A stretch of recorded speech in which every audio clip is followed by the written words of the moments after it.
Hello friends and welcome to another Star Wars Galaxy of Heroes video. This is Thaddeus from Going Nerdy, and today I really don't have a lot to talk about. I'm just kidding. Today we're going to go over two major things. This video is going to be a little longer than normal. The first thing that we are going to talk about is Darth Traya's kit. What it will look like, what it will feel like, the emotion of it, the power behind it, and the awesomeness that is her freaking kit.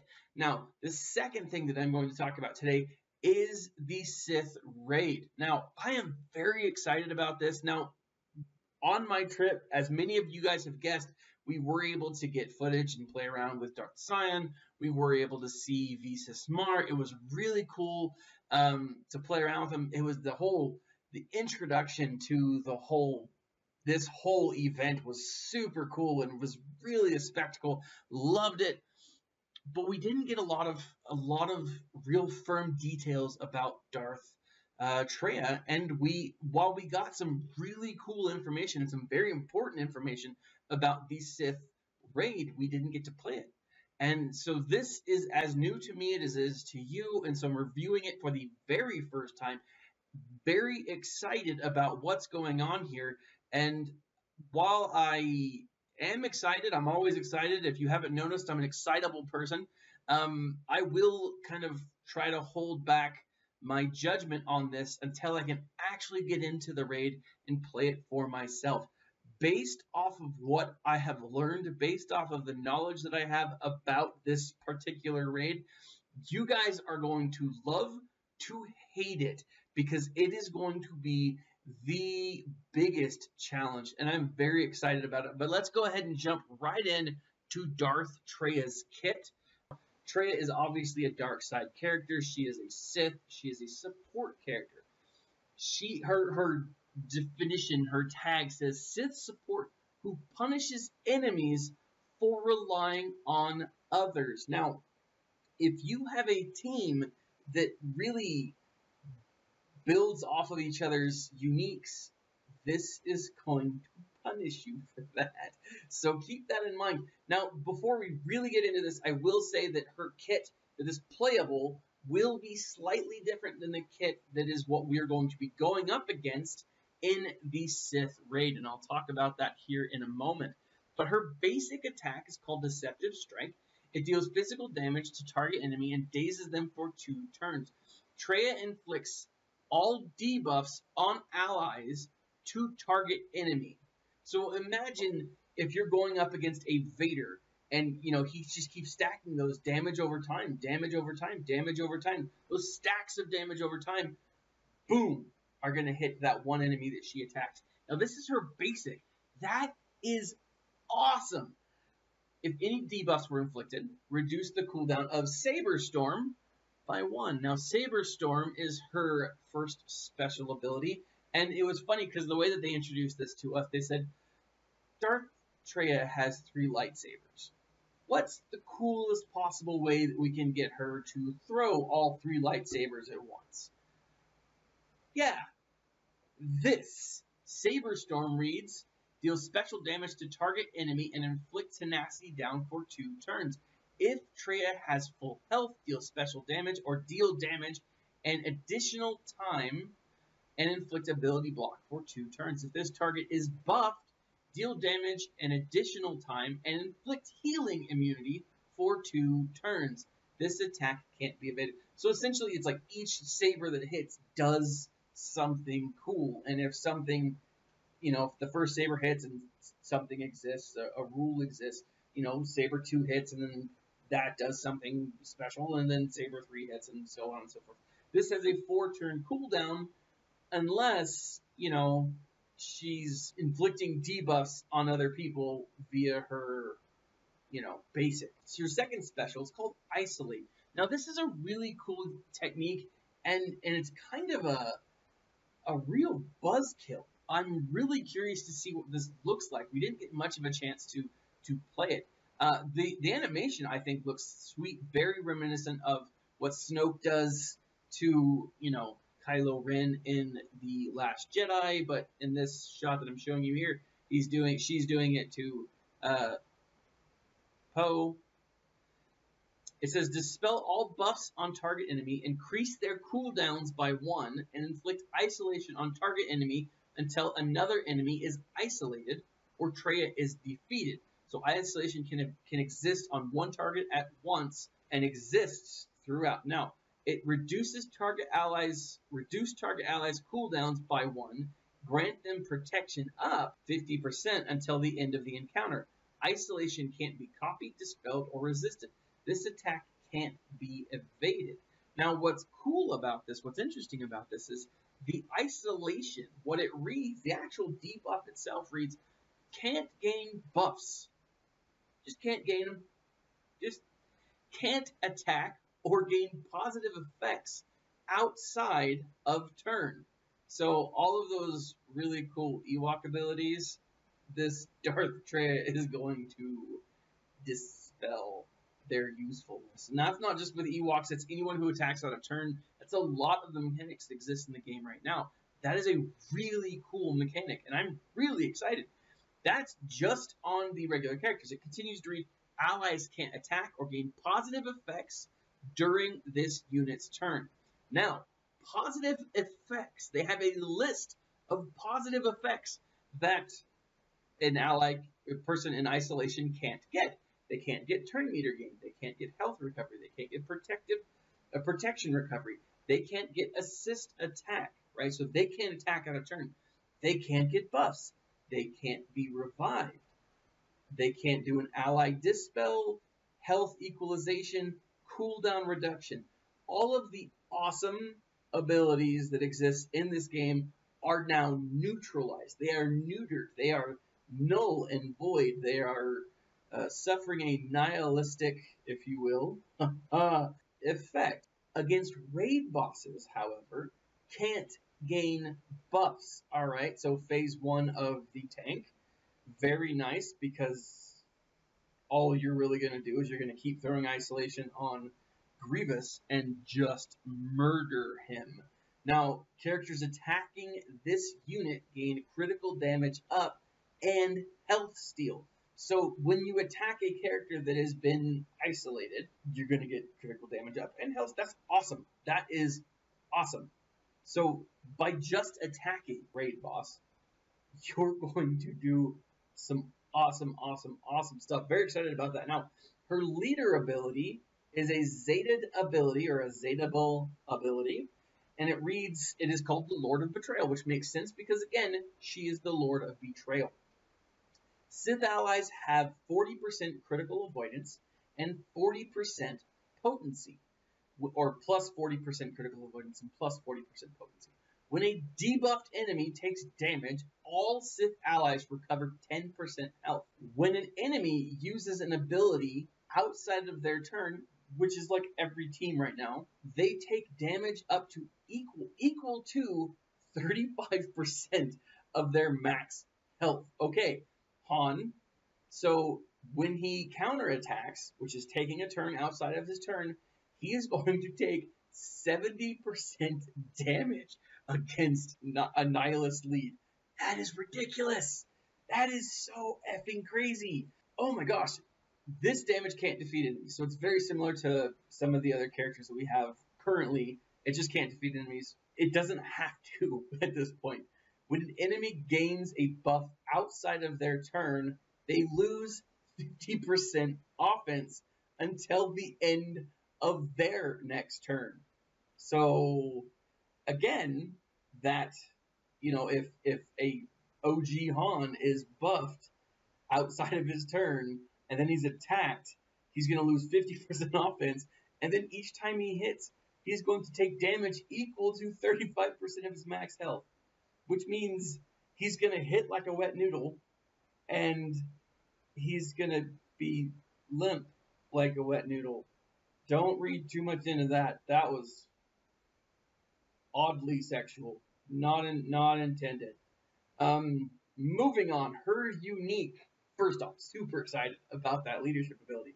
Her unique, compassion is a weakness. Now, there is a whole spiel that Kreia and Traya, I think multiple times, gives in the KOTOR game 2, KOTOR 2, Lords of the Sith, does not believe that people should work together. In fact, she blackmails, I'm pretty sure, your entire team throughout the game. This is another Zeta ability. When an ally suffers a debuff, Darth Traya gains 10% bonus protection, stacking until the end of her next turn. So again, AoE debuffs, boom, or AoE debuffs on your allies, that's going to stack pretty quickly. At the start of each Sith ally's turn, Traya dispels all debuffs on them and deals damage equal to 5% of their max health for each debuff dispelled. When allied Darth Nihilus or Darth Cyan are critically hit or inflicted with a debuff, Traya gains plus 12% offense stacking for 2 turns.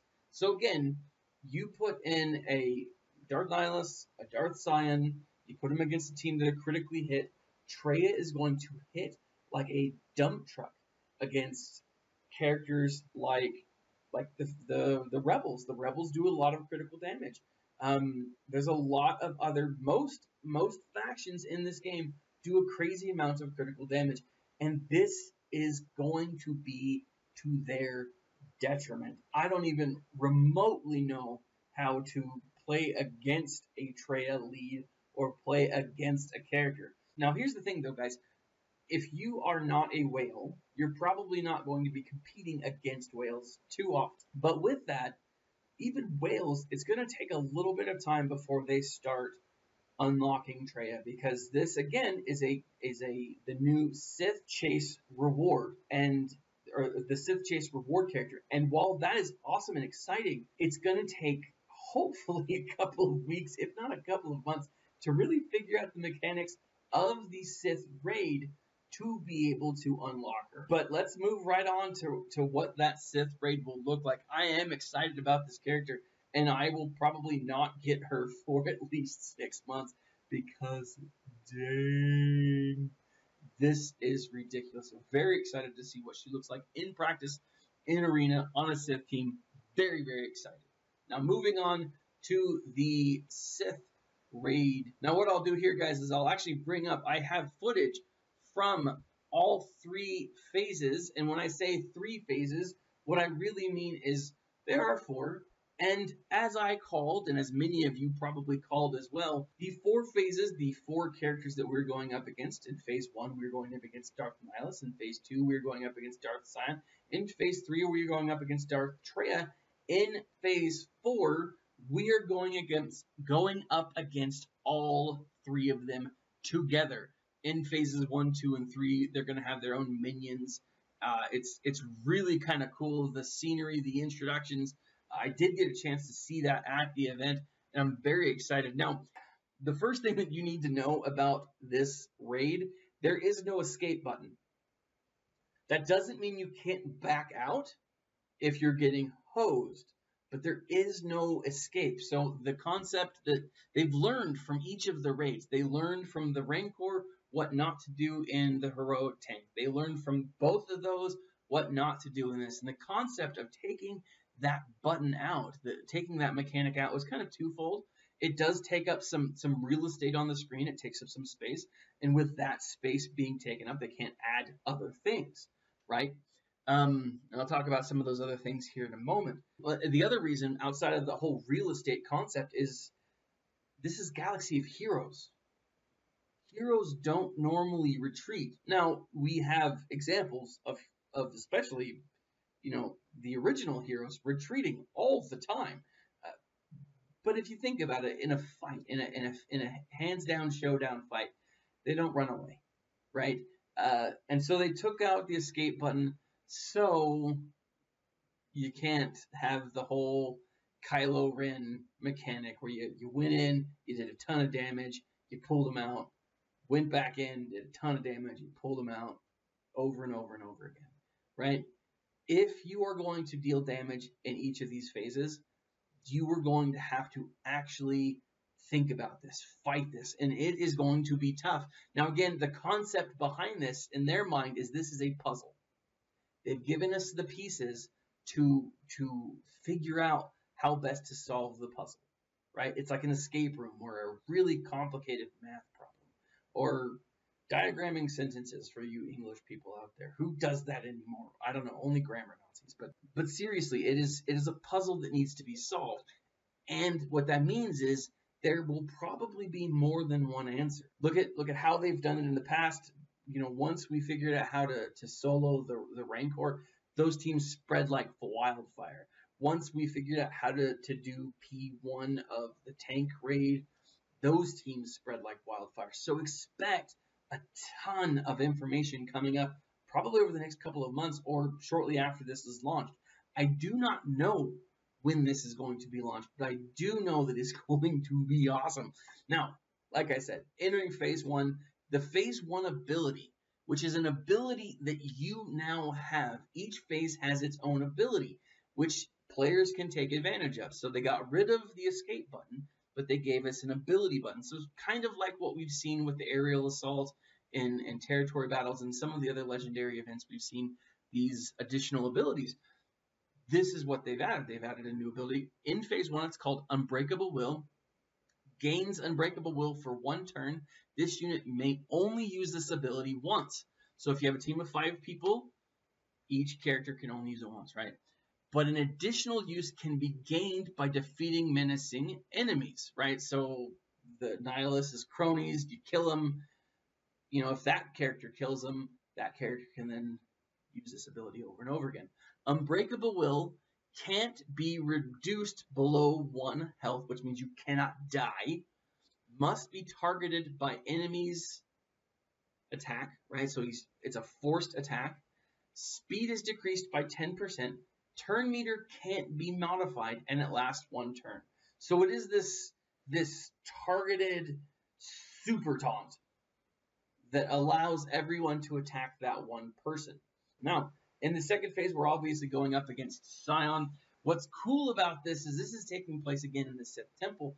If you look closely around the corner, it's kind of hard to see here, but there are dead Jedi just lying around the ground here. That is really dark, but really effing cool. Phase 2, one of the mechanic here, one of the things that Scion will be able to use is something called the cycle of pain and the cycle of suffering. And essentially what it does is it kills people quickly. And it is a painful thing, and it's going to suck to fight against. Additionally, the ability that you have will be called Soothe, and it removes all stacks of cycle of pain and cycle of suffering from this unit. Now, the longer Scion exists, the longer he's alive, the more dangerous he becomes. And you're going to want to use Soothe often. The problem with that is when you use Soothe, I'm pretty sure that like something bad happens, and I can't remember what it is, and it doesn't say here. Now, moving on, Darth Traya, and I got to say, there were a few people who correctly pointed out that Darth Traya would look very much what she looks like now. She has 3 sabers floating around her. It is a very powerful ability. And as you see, when one of them attacks back, it is going to suck because it is going to hit and hit hard. Now, the mechanic here is you have to get rid of all 3 of her sabers before you can really start attacking her without. You'll do a lot more damage if you get rid of the sabers first and then attack her. It's essentially the topple for the tank and the gate drop for the Rancor. Now, with Darth Traya, she has abilities called Puppet Master, Bonds of Weakness, Isolate, and just the Isolate function is going to suck going up against Traya in real life or in like any other area of the game. But it's going to be a real pain in the butt here. The phase ability is called Standalone, and it says, phase Traya without relying on any of the strength from others or of others. For 3 turns, this unit takes 50% less damage, and all other allies become suppressed for 3 turns. Suppressed allies grant this unit a portion of their stats based on their role. So tanks will give this character 100% tenacity. Attackers will give this character 100% offense. Supporters or healers 100% max health. Now, this is all stacking. So if you have an ability, or if you have a group full of healers, and then you have a super powerful DPS user, you're going to have a DPS one character who has a ton of health and hits like a Mack truck, right? If you have a tank and then a ton of it just stacks up like that, and it's going to be pretty sweet, and it's going to be essentially how you defeat her. Activating Standalone removes all stacks of Bonds of Weakness from Traya. This ability has a global cooldown and can only be used by each unit once. Now, again, this is one of those things that you're going to want to use strategically. You're probably going to play around with it a lot when you first get it, when you first get to this phase. Again, this is a new challenge. They wanted us to struggle with this. They want to give us something that challenges us, because why else play the game? If you're not challenged, why play? I don't know. I'm excited for it. I'm really curious to see what this looks like in action and actually having to go up against these characters. I think that's going to be pretty awesome. I do not have a release date as of yet. It could be next week. It could be next month. It could be next Christmas. I have no idea. Absolutely none. I'm hoping for something soon, but I do not know, guys. Now, again, one last thing before I go. This raid, unlike some of the other ones, is going to have, or unlike the heroic tank, is going to have 7 different phases. Yeah, 7 raid levels, and each one is going to vary in difficulty. So you're going to have to communicate effectively with your guild. I recommend starting on level 1, just because that way you can get a feel for the event. Go through level 1. They're not sequential, so you don't have to do them in order, but that would be my suggestion. I also don't know necessarily about what we're going to be seeing with the raid rewards, but I'm hoping something spectacular. I'm hoping for Zetas or some really solid Gear 12 gear. Nothing has been confirmed yet, but I'm stoked. Now, a few of the raid bonuses outside of those individual ones, healers are going to get a bonus. Dark side rivalry, so Sith and Night Sisters, will get some kind of bonus against the Sith here. So for those of you who wanted to take the Sith against the Sith, which again, canonically makes sense, gonna be sweet. Bounty hunters are going to get a raid reward or a raid buff. Those of you who have geared and Zeted Boba Fett, you are going to use him again. And I think it's going to be very powerful. Now, Galactic Heroes are also going to get a raid bonus. And I think they described Galactic Heroes as like CLS, Yoda, and like Rey. I think it's a much smaller group than some of the others. But I am very excited. Now, those are stackable. So if you are a healer who is also a bounty hunter, who is also a dark side user, and I don't think there are any of those currently, although Asajj Ventress comes really freaking close, you'd get all 3 of those bonuses, right? There are very few characters that have that back and forth. So keep that in mind. Guys, this is all the information that I have so far. I am very, very excited about what we are going to be seeing from this event. As I get it, as I understand more and more from the phases, how the mechanic works, be sure that you're going to see videos and messages from me. You can follow me on Twitter. You can follow me or you can join our Going Nerdy Discord channel. I'll leave a link in the section below. Like, subscribe, share this video, guys. This has been Thaddeus from Going Nerdy, and as always, my friends, stay nerdy.